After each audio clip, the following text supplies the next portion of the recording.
kapan saya bisa beramal? sebesar 5.000? Saking nggak ada uangnya itu, Pak? Bukan, dulu uang 5.000 itu besar. Oh iya, oke.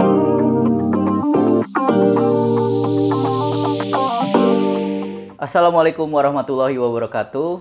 Halo Sobat Tribun Tangerang, Sobat Warta Kota, dimanapun berada. Jumpa lagi dengan saya, Eko Priyono, manajer peliputan di Warta Kota Network. Kali ini saya berada di Kota Tangerang, sudah di ruangan Pak Kepala Dinas Ketenagakerjaan Kota Tangerang, Pak Dr. Ujang Hendra Gunawan, ya Pak? Ya, Alhamdulillah. Apa kabar Pak?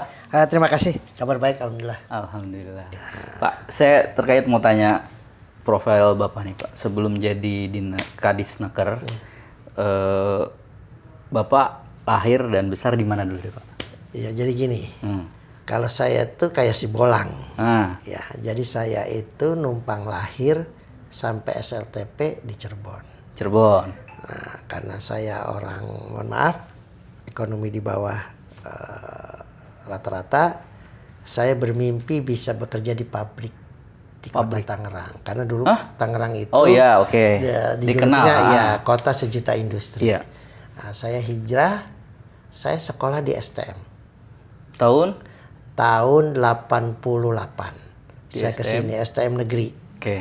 80. Ya. Bila terkenalnya sekarang SMKN 4. Ya, jadi saya di SMK 80, saya hijrah ke sini, saya merantau. Saya hanya punya saudara satu. Itu pun saudara tiri.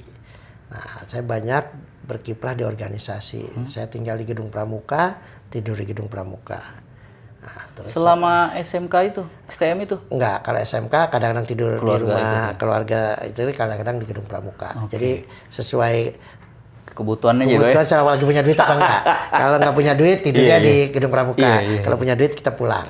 Gitu, bisa pulang.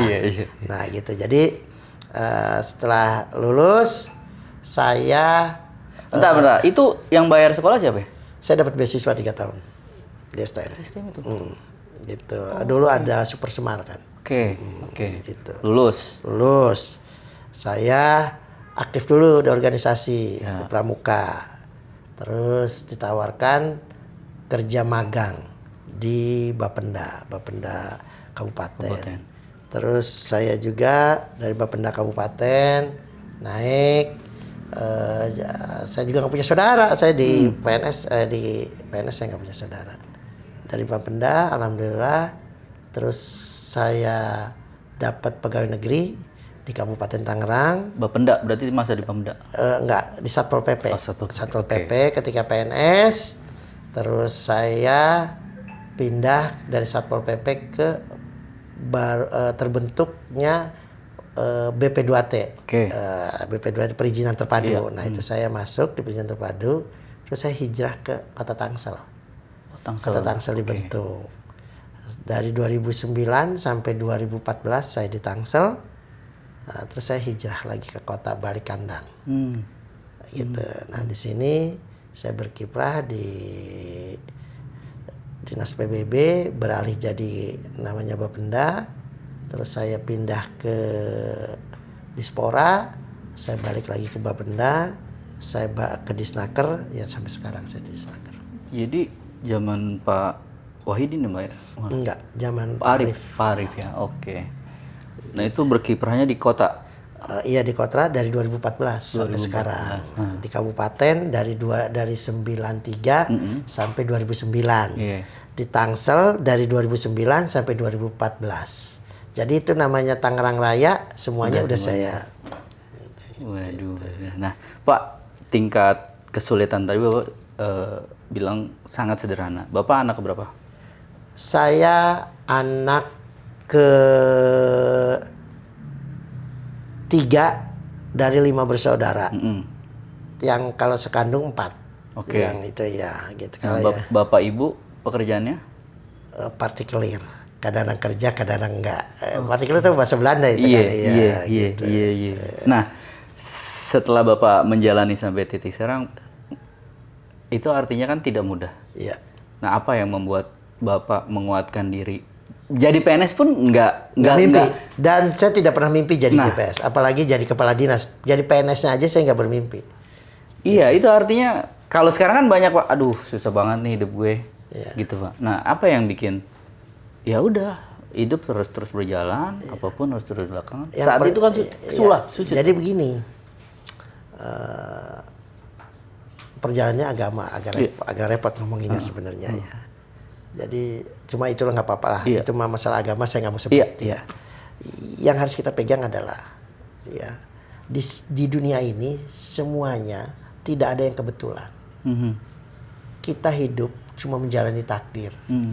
Dan kita sebagai umatnya, sebagai hambanya, cuma ingin mengubah takdir itu agar selalu mendapatkan takdir yang baik. Nah makanya ya apapun yang kita hadapi, apapun yang kita jalani, apapun yang kita alami, itu semua adalah yang terbaik dari Allah. Cuma kitanya suka suuzon sama Allah. Jadi gimana caranya kita bisa menerima takdir dengan sepenuh hati. Dan kita yakin bahwasanya Allah selalu memberikan yang terbaik buat kita. Cuma waktunya kapan, nikmati saja takdir itu. Berarti ketika di masa yang gak enak, percaya itu Pak? Harus percaya, bukan percaya berubah. itu. Iya, Bapak waktu itu ya? Bukan harus berubah. Ya alhamdulillahnya gitu ya. Ya kalau sekarang, saya kalau cerita takut dibilang takabur. Nah, jadi gitu. Jadi gini, ketika orang, atasan saya dulu waktu saya masih honor, ngelihat dia masukin kotak amal 5.000 rupiah, itu saya sampai kayak mau nangis tuh. Ini saya cerita juga jadi kayak nangis nih ya. Kapan saya bisa beramal? 5.000. Saking nggak ada uangnya itu Pak? Bukan, dulu uang 5.000 itu besar. Oh iya, oke. Iya, dulu uang 5.000 itu besar. Oke, iya. Jadi saya pada kesempatan itu di masjid itu juga ada penceramah ngomong begini. Kalau kamu nabung itu akan dibayar 700 kali lipat. Nah, di situ saya ngomong nih. Saya mau ngebuktiin omongan penceramah itu. Saya jalanin. Saya dapat uang 200 perak, saya tabungin 50 perak, besok dapat lagi. Saya dapat 500 perak, saya tabungin 100 perak, besok dapat lagi. Nah, saya di situ. Jadi kalau dulu Yusuf Mansur sempat ngomong katanya itunya sodako gitu ya. Saya mengalamin bukannya kata Yusuf Mansur. Nah, terus ditambah saya baca buku cara sholat waktu itu tuh. Ya karena saya orang susah ya. Cara sholat, saya baca lembaran sholat duha tuh. Nah sejak itu saya menjalankan itu. Dan alhamdulillah gitu. Ya sodakoh juga. Tuh, itu makanya saya nggak mau nyebutin tuh karena takut dibilang ujub tuh. Saya ngejalanin juga sholat duha. Dan luar biasa rezekinya itu. Ya alhamdulillah. Saya nggak pernah punya saudara di PNS, saya jadi PNS. Saya juga bisa, ya ibaratnya alhamdulillah. Ya saya juga nanti nggak enak nih kalau cerita juga. Saya dapat kerjaan tuh tempat bagus mulu gitu. Ya jadi saya, ya Allah saya juga nggak nyangka gitu ya. Setiap saya kerja, saya dapat bagiannya tuh. Yang justru orang merindukan jabatan itu atau tempat itu gitu. Pengen di situ, saya dengan sendirinya nggak pernah minta, dapat jadi tempat begitu mulu. Jadi kalau saya bilang, saya selalu bicara ke teman-teman, ke adik-adik saya, ke kakak-kakak senior saya, ke teman-teman sejawat saya. Kalau saya nggak jadi orang bersyukur, saya mungkin hamba yang paling durhaka. Karena apa? Setiap saya punya jabatan, setiap langkah saya itu adalah jabatan dan posisi yang banyak orang rindukan, sampai orang berani berusaha atau apa. Saya justru dapat dengan ya mungkin dari Allah Subhanahu Wa Taala aja gitu. Bapak tadi mungkin ada juga ceritanya selain sodakoh, Bapak pasti sholat duha pemberi ke orang tua. Kalau itu mah kewajiban. Iya. Tapi kan di situ berarti artinya dari kesuksesan Bapak ada doa orang tua kita di situ. Iya. Bahkan nih ya, sampai saya waktu S3 ya saya mau setiap kan kalau S3 kan kita minimal 5 kali sidang gitu ya. Itu saya sampai itu staf saya tuh yang jadi asisten saya untuk mendampingi S3 saya tuh. Dia sampai mau ngikutin akhirnya. Jadi setiap saya mau sidang, saya pasti izin ke mama saya. Saya minta doain. Saya telepon. Oke. Mah doain. Ujang mau sidang nih. Atau kita juga dulu tuh mama saya tuh kalau saya ada proyek-proyek besar tuh saya pasti minta doanya. Gitu. Ya udah nanti mama doain itu. Ya alhamdulillah gitu. Staf saya tuh sampai ngomong, gila ya Pak ya. Orang-orang ditesnya lama, ditanyanya susah. Kan kita waktu itu masih zaman daring karena kita waktu S3 tuh pas baru selesai COVID. 2002, jadi banyak dari 2021. Iya 2022. Ya, jadi gila Pak ya kan jadi banyak daring tuh. Kita kan ngeliat gantian kan. Wah, orang tuh ditanya lama dia. Saya tuh cuma sebentar udah begitu kayak dicuekin maksudnya ya udah selesai kamu gitu. Nggak direpotin gitu ya. Sampai akhirnya kata staf saya tuh bilang, gue juga mau ngikutin kayak Bapak. Ternyata bener tak cerah. Makanya saya sempat sedih ketika ujian akhir disertasi. Mama saya udah meninggal tuh. Tanya deh sama staf saya tuh. Saya bilang, dan gue gimana ya namanya Dani. Dan gue gimana dan ya mama gue udah nggak ada nih. Gue minta izin akhirnya ya udah saya walaupun dia udah pada meninggal orang tua dua-duanya saya bilang maaf Pak doain saya mau ini. Saya tetap minta doa dari dulu juga kalau kita ada hajat besar gitu misalkan mau bisnis apapun yang nilainya besar saya pasti akan ngomong ke orang tua maaf Pak doain saya atau puasain dong ini ada bisnis besar biar saya bisa gitu. Kalau itu kan jimat ya kalau dibilangnya jimat dan kunci surganya kita gitu. Jadi nggak boleh itu mah ditinggalin. Jadi ridho Allah, ridho wali-walidayya. Ini kan hubungan, jadi ini juga nih Pak, hanyut juga tuh. Habluminanasnya, pasti kan ada pesan dari orang tua. Atau ya orang tua pasti kalau ketika ngelihat Bapak, ya Pak habluminanasnya kan pasti penting ya Pak. Gimana Bapak ngerawatinnya? Ya, ke teman-teman, ke sahabat, ke sejawat. Iya saya sih selalu bilang sama teman-teman jangan lupa sodako, jangan lupa sholat duha. Kalau mau kejar duniamu kamu sodako sama sholat duha. Tapi kalau kamu mau ngejar derajatmu kamu sholat tahajud. Gitu. Tapi kalau pengen rezekinya mengalir lebih banyak jangan lupa sodako subuh sama 2 rakaat sebelum subuh. Suksesnya orang laki-laki itu dilihat dari sholat subuhnya. Ketika subuh itu ketika sholat subuh. Iya, pada waktu subuh. Pada waktu subuh. Oke.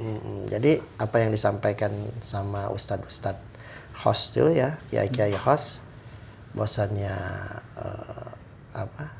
sodako subuh dan 2 rakaat sebelum subuh itu ya jangan pernah tinggal. Makanya juga kan boleh cek aja mungkin saya salah karena saya bukan ahli di bidangnya, bidang agama. Sunnah rawatib yang boleh dikodo itu sholat sunnah subuh. Gitu ya gitu. Jadi karena kan ya saya selalu bilang saya memandang gitu sukses seorang laki-laki itu dilihat dari sholat subuhnya. Ketika dia bisa subuh berjamaah di sebuah masjid, insya Allah laki-laki itu akan jadi orang sukses. Sukses itu kan tidak bisa jadi dilihat dari materi, karena cuma dia yang bisa merasakan dia hidupnya senang atau tidak gitu. Karena saya juga pernah ngobrol sama teman saudara-saudara saya di musola itu. Ya ketika dia membandingkannya harta, saya cuma ngomong begini. Ke almarhum teman saya yang mudah-mudahan dia sekarang masuk surga ya. Dia tuh ngomong gini. Pak Haji mah enak gitu ya. Dia lebih tua dari saya. Pak Haji mah enak. Pak Haji Bapak? Iya ke saya. Gitu. Pak Haji mah enak. Masih muda, udah ini. Saya cuma ngomong gini aja. Dulu almarhum Pak Rastono itu nanya. Pak Rastono, sekarang saya mau tanya. Pak Rastono pernah nggak rumah pintunya nggak dikunci, Pak Rastono tidur aja? Oh sering saya mah. Nah, kalau saya jangankan pintu rumah. pintu gerbang belum dikunci aja nggak bisa tidur. Pak Rasulullah mau tukeran sama saya nggak mau dia. Gitu. Jadi nggak bisa namanya kebahagiaan itu dilihat dari materi. Gitu. Yang bisa merasakan hanya mereka. Gitu. Iya. Wah, menarik banget, Pak. Ya, jadi saya tampangnya Rambo, hatinya Rinto saya. Ya, oke, Pak. Terima kasih banyak. Oke. Mudah-mudahan apa yang Bapak sampaikan bermanfaat Amin. buat orang banyak pastinya, dan apa yang dilakukan Dinas Tenaga Kerja Kota Tangerang bisa berhasil. Amin. Apa yang dilakukan bisa bermanfaat. Amin. Untuk warga khususnya warga Kota Tangerang. Ya amin ya rabbal Siap. alamin. Ya. Terima kasih banyak ya Sobat WK, Sobat Tribun Tangerang. Demikian obrolan saya bersama Pak Dr. Ujang Hendra. Beliau merupakan Kepala Dinas Ketenagakerjaan Kota Tangerang. Semoga bermanfaat. Sampai bertemu dengan narasumber lain. Wassalamualaikum warahmatullahi wabarakatuh. Waalaikumsalam warahmatullahi wabarakatuh. Download Tribun X sekarang. Menghadirkan lokal menjadi Indonesia.